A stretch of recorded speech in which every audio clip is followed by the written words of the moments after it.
Chase your characters up a tree, and then throw rocks at them. No one can be quite sure exactly who first authored this well-known maxim for creating escalating tension in a story.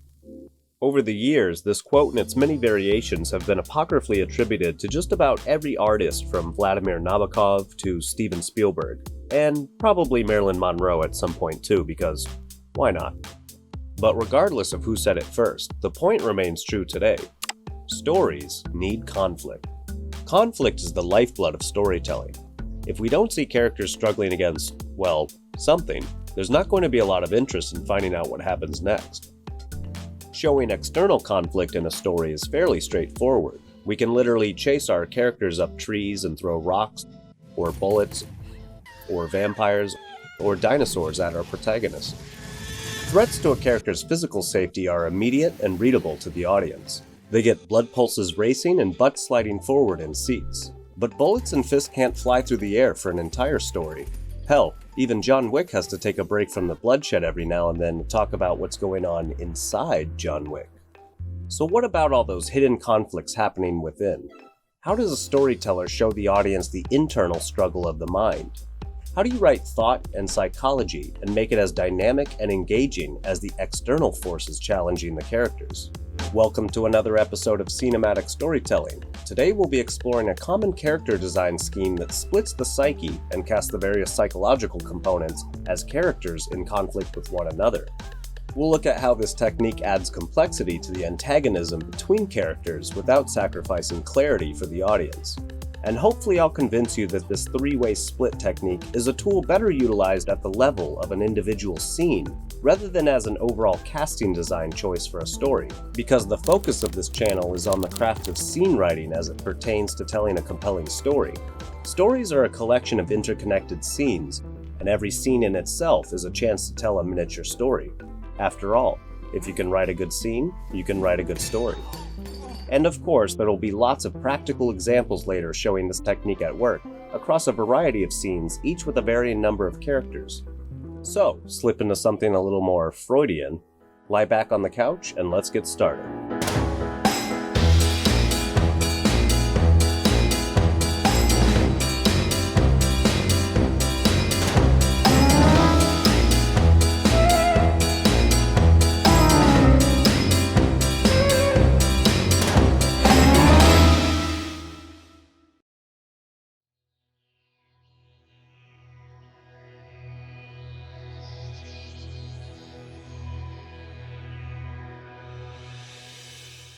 Storytellers since ancient times have taken psychological struggles happening within the mind and projected these outwards onto separate characters in their fictionalized world. The Furies that hound Orestes and the ghost of Hamlet's father are all external projections of an internal drive towards honor-bound revenge over a father's murder taking place in the mind of each story's protagonist. Long before the modern conception of psychology, our ancestors recognized consistent patterns of human behavior and designed characters who would fulfill these roles in story, such that the audience could quickly and easily tell these various figures apart.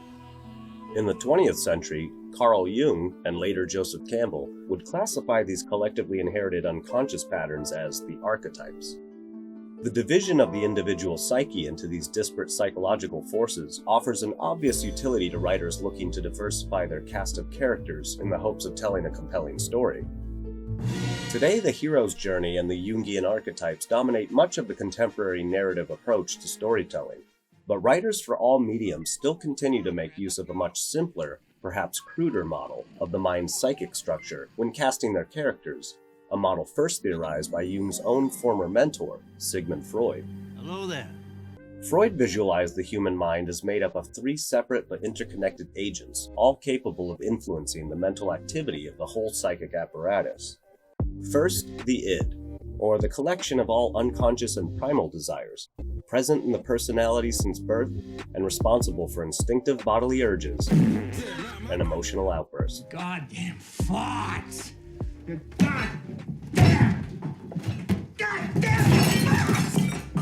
The superego sits somewhere above, working in contradiction to the id's self-gratifying impulses. Like a compass guiding the individual, the superego reflects back the ideal manners and morals of one's culture, and serves as conscience, judge, and parent whenever the individual strays from the path. You are more than what you have become. Last is the ego, or the organized, rational concept of self within the personality. The intellectual, the executive, always stuck between extremes and trying to mediate between the two. But remember, be yourself. Yeah, right. What? You're right. Together, these three forces in dialogue with one another make up the fascinating and contradictory system we recognize as a single human personality. Okay. But storytellers who deal primarily in character psychology and behavior run into a perplexing challenge when it comes to populating their story world. Not every character can be as vast and multitudinous as the fully fleshed people of real life. Otherwise, they begin to merge together into a bland, gray sameness in which each character reads like every other character. He does exactly what I do. Everyone's special, Dash, which is another way of saying no one is. Organizing a cast of characters around Freud's trio of psychic agents, even loosely, provides a quick and efficient way to draw distinct character personalities the audience can identify and which are inherently at odds with one another, thus ensuring conflict in a story. Many writers, I'm sure, are not even that conscious of the fact they're applying the Freudian trio to their own characters. In many cases, it happens naturally. There may be an infinite number of ways people can behave in any given circumstance, but there's certainly a finite limit to the categories these behaviors will fall into. Being familiar with these categories and tailoring a character's personality traits to match helps the writer craft believable representations of behavioral types we encounter in our own lives and within ourselves.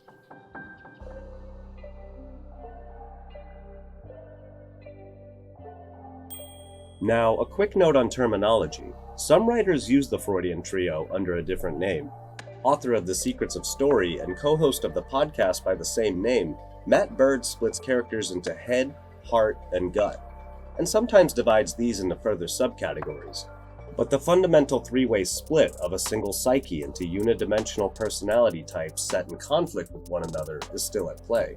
The social psychologist Jonathan Haidt describes the relationship between ego and id as one of a rider atop an elephant. Sometimes the rider has the reins and feels in control. Other times the elephant does whatever it wants. I like to imagine the superego as that bright star in the sky, pointing the rider always north, even as the elephant takes the rider on a detour for some irresistible fruit. Picture your character with a devil and an angel on each shoulder, if it helps you begin to conceptualize the scene you're writing. Or imagine your protagonist as a fallible human stuck on Earth between the baser animal desires below and a redemptive conception of heaven above. Whatever helps. These are supposed to be tools, not rules. We're talking form, not formula. You don't have to champion Freud or subscribe to any of his ideas about your mother, so long as you find a useful model for splitting up your cast and clarifying the various forces of antagonism at play in your story.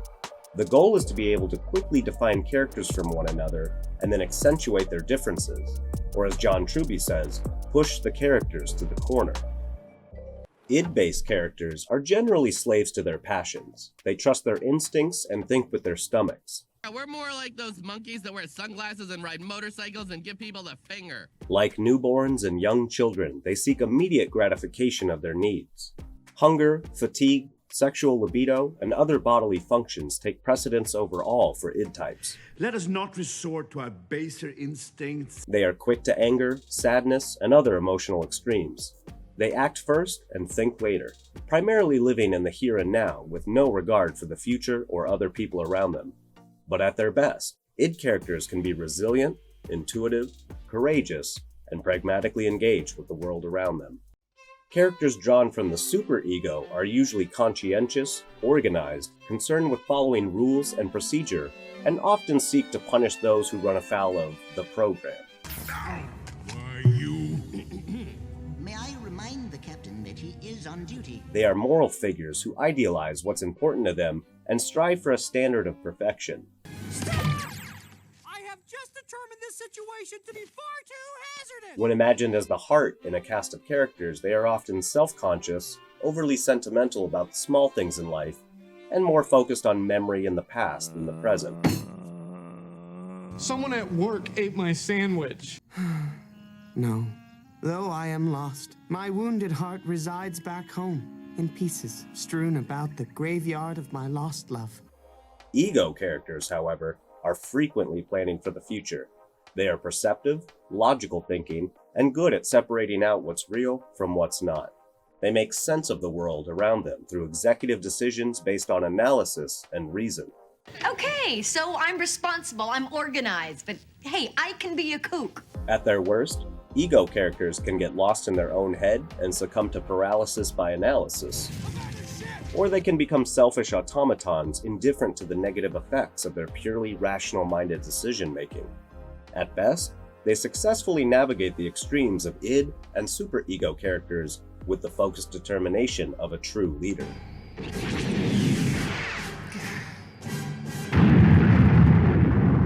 When executed effectively, arranging your characters into a Freudian trio assures your story's cast will be full of distinct voices with contrasting desires and motivation.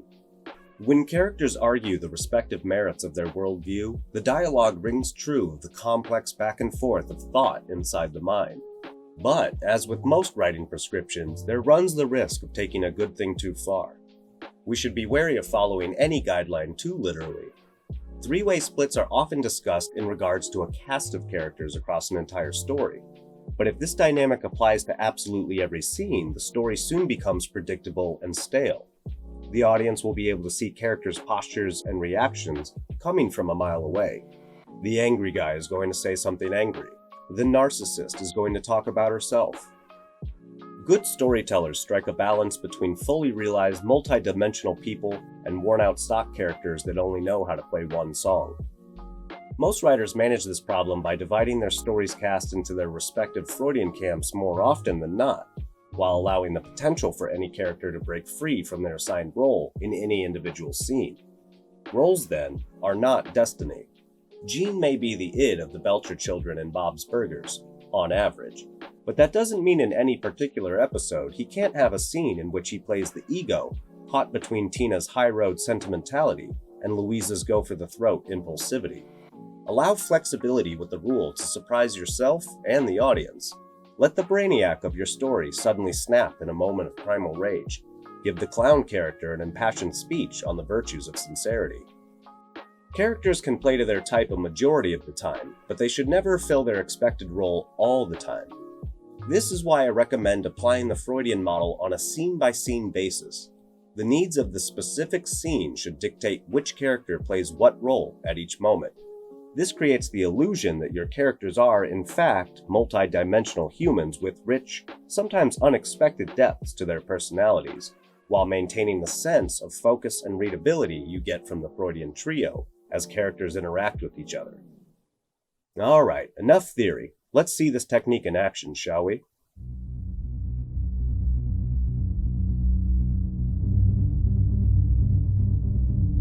Our first example is from Paramount Network's miniseries Waco, which dramatizes the infamous standoff between federal agents and the Branch Davidians holed up inside their Mount Carmel compound in Waco, Texas. The first attempt to evacuate the compound fails. Gunfire has been traded on both sides. In this scene, Special Agent Tony Prince must decide how the FBI will proceed.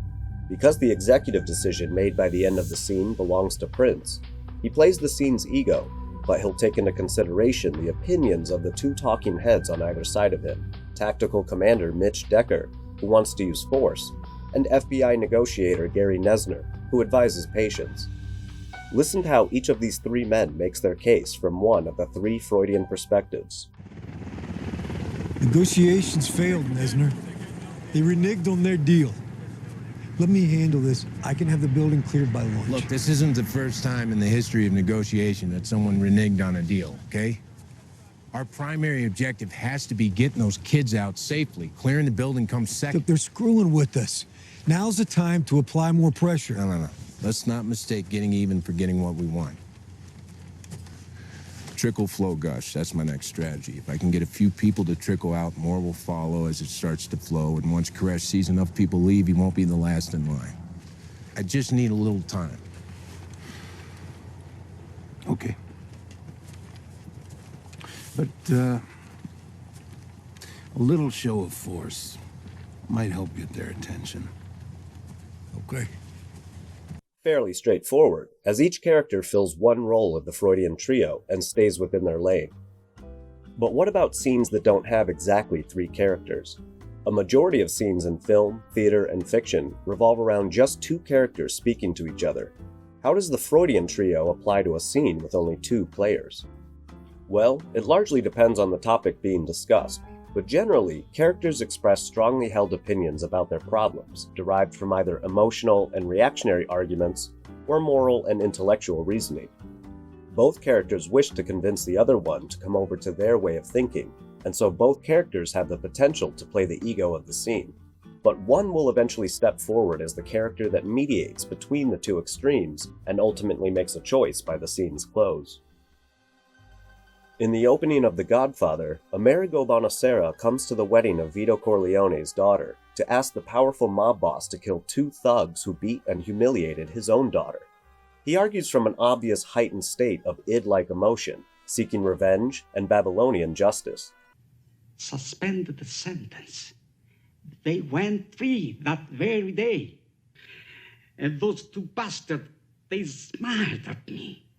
Don Corleone, on the other hand, takes the superego position when he reprimands Bonacera for his clumsy approach and for violating proper procedure and etiquette. We've known each other many years, but this is the first time you ever came to me for counsel, for help. I can't remember the last time that you invited me to your house for a cup of coffee. Instead, you come into my house on the day my daughter's to be married, and you ask me to do murder. Money. I ask you for justice. That is not justice. Your daughter is still alive.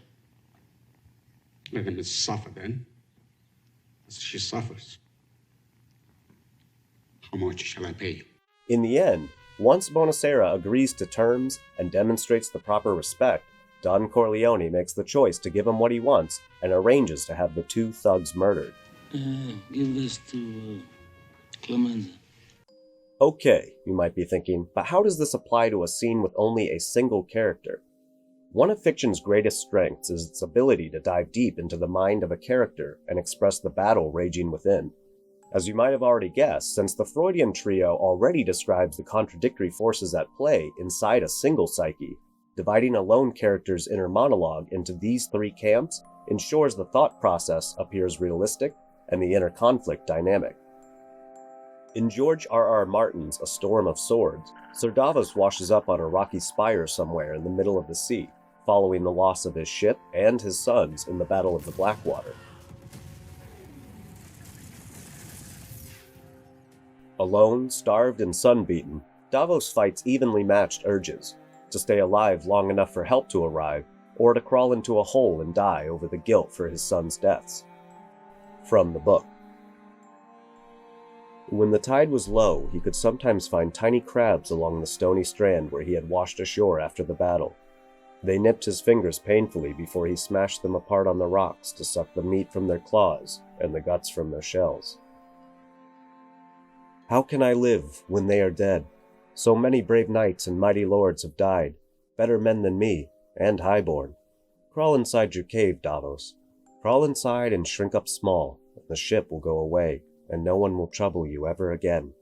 At last, a ship appears on the horizon and sails close enough for Davos to catch the attention of the crew. He makes the egoic decision to live, at least long enough to get revenge for his losses. If he fell, he was dead, and he had to live. For a little while more, at least. There was something he had to do. I particularly enjoy the slight change made to the end of this scene in the HBO adaptation, as it gives us one more chance to see the Freudian trio at play in a single character. As the lifeboat approaches Davos's rock, he is put through a quick loyalty test. I was in the battle at Blackwater. I was a captain and a knight. Aye, sir. And serving which king?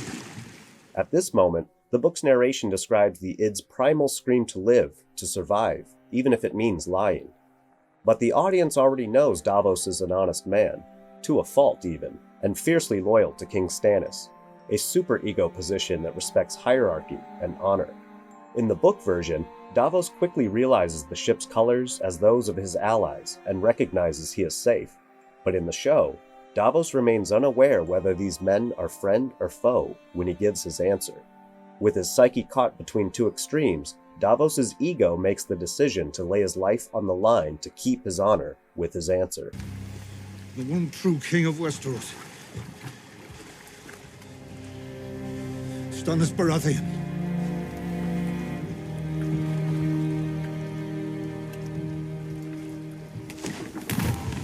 So far, we've looked at how the Freudian trio is applied to scenes containing 1, 2, or 3 characters in dialogue, but you may be wondering how this 3-part division works in scenes with 4 or more characters. With so many voices thrown into the mix, it would seem unwieldy to track all of the various conflicts vying for our attention, without the whole scene becoming a cacophony of conflict. But really large ensemble casts within scenes are not so different than the other scenes we've looked at so far. Characters will voice their opinions on the matter at hand, and, as these naturally fall into the familiar categories, characters may team up and echo each other as they seek to sway the one character who must make a choice. That is the ugliest thing I have ever saw. Yeah! If 2 senators fight to persuade the public to their side, then the entire crowd of people stands in for the ego, trying to make sense of the different arguments, regardless of how many people actually stand around in the forum. If the unruly mob tries to convince the king to give them more bread, then the group becomes the collective chorus for the id demanding its needs be met by the ego. Always look to who makes a choice, or fails to make a choice, in your scene. Then ask what forces seek to influence that decision one way or another. They're starving, you fool! All because of a war you started! You're talking to a king! In our last example, taken from the HBO series Rome, Pompey Magnus deliberates with his entourage of allies after a victorious battle against the usurping armies of Julius Caesar. But the war is not won yet. While some of the men debate which titles and positions to bestow upon their friends, others lament this conflict that has pitted Roman against his fellow Roman. In the center of it all is Pompey Magnus himself, a fully realized multi-dimensional Psyche who must decide how best to attack Caesar next. The various men around the table all serve as the 3 parts of Pompey's mind at work, with some echoing the sentiments of other characters, thus becoming a sort of chorus for one of the competing perspectives. Take a listen. Why so melancholy, Brutus? Forgive me. No, Caesar's defeat is a glory. We cannot endure tyrants, but I cannot celebrate it. He was as my father to me. I feel for you. When do we strike? Strike? We've already struck. We have him down, but he's not dead yet, eh? When do we strike the final blow? There will not be one. If we simply keep him bottled up a month or so more, the remains of his army will disintegrate and disappear. No cost to us. Is that honorable? Caesar has driven us from Rome, chased us out of Italy, killed our friends, usurped our republic. Surely dignity and honor demands we walk in his blood. Certainly, need he? Would you would have hunger do our work for us? He has sense. It will look better at home if we win by force. You are Pompey Magnus. Conquer and crush your enemies as if they were insects. People will be disappointed by anything less. Well, that's going to do it for this video. Obviously, there's more to say on writing the Freudian trio, and there are many more examples we could analyze, but hopefully this overview has provided a helpful guide to understanding and implementing a 3-way split in your own stories, so the conflict in your scene stays clear-cut and electric, no matter how many characters populate the screen or page. Do you use the Freudian trio in your own writing? Do you find it useful? Are there other models or techniques that help your approach to conceptualizing a story's scene? Let me know in the comments below, and stay tuned for another episode of Scene-a-Matic Storytelling.